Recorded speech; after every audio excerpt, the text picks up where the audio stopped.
गणपते नमः।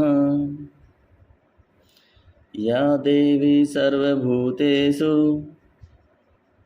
शक्तिरूपेण संस्थिता नमस्तस्यै नमस्तस्यै नमस्तस्यै नमो नमः।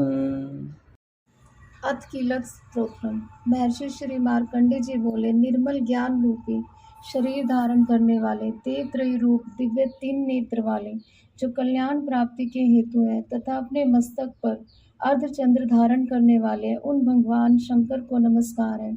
जो मनुष्य इन कीलक मंत्रों को जानता है वही पुरुष कल्याण को प्राप्त करता है। जो अन्य मंत्रों को जप कर केवल सप्तशती स्तोत्र से ही देवी की स्तुति करता है, उसको इससे ही देवी की सिद्धि हो जाती है। उन्हें अपने कार्य की सिद्धि के लिए दूसरे की साधना करने की आवश्यकता नहीं रहती। बिना जप के ही उनके उच्चाटन आदि सब काम सिद्ध हो जाते हैं। लोगों के मन में शंका थी कि केवल सप्तशती की उपासना से अथवा सप्तशती को छोड़कर अन्य मंत्रों की उपासना से भी समान रूप से सब कार्य सिद्ध हो जाते हैं। तब इनमें कौन सा श्रेष्ठ साधन है? लोगों की इस शंका को ध्यान में रखकर भगवान शंकर ने अपने पास आए हुए जिज्ञासुओं को समझाया कि यह सप्तशती नामक संपूर्ण स्तोत्र ही कल्याण को देने वाला है। इसके बाद भगवान शंकर ने चंडिका के सप्तशती नामक स्तोत्र को गुप्त कर दिया। अतः मनुष्य इसको बड़े ही पुण्य से प्राप्त करता है। जो मनुष्य कृष्ण पक्ष की 14 अथवा अष्टमी को एकार्चित होकर देवी को अपना सर्वस्व समर्पित कर देता है और फिर उसे प्रसाद के रूप में ग्रहण करता है, उस पर दुर्गा प्रसन्न होती है, अन्यथा नहीं होती। इस प्रकार सिद्धि के प्रतिबंधक रूप कीलक के द्वारा भगवान शंकर ने इस स्त्रोत को कीलित कर रखा है। जो पुरुष इस सप्तशती को निष्कीलन करके नित्य पाठ करता है वह सिद्ध हो जाता है, वही देवों का पार्षद होता है, वही गंधर्व होता है। सर्वत्र विचरते रहने पर भी उस मनुष्य को इस संसार में कहीं कहीं डर नहीं होता। वह आप मृत्यु के वश में नहीं पड़ता और मर कर मोक्ष की प्राप्ति हो जाती है। किंतु इस कीलक की विधि को जानकर ही सप्तशती का पाठ करना चाहिए। जो ऐसा नहीं करता वह नष्ट हो जाता है।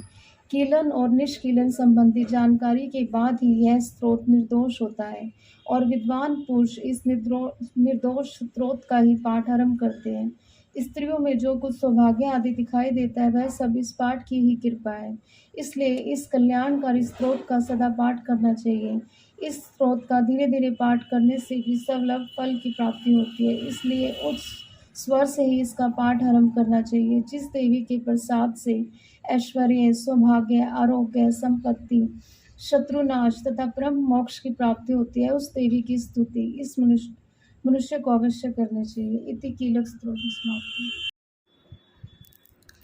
अगर आप सभी भक्तों को यह वीडियो पसंद आई हो तो विजडम वेव एनर्जी चैनल को लाइक करें, शेयर करें और चैनल को सब्सक्राइब कर लें। माता की ये वीडियो इस प्रकार से आती रहेंगी और ज्ञान का प्रकाश यूं ही बहता रहेगा।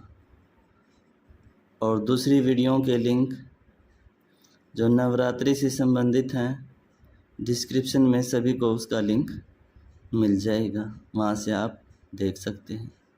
माता आप सभी का कल्याण करें, मंगल करें। जय माता दी भक्तों।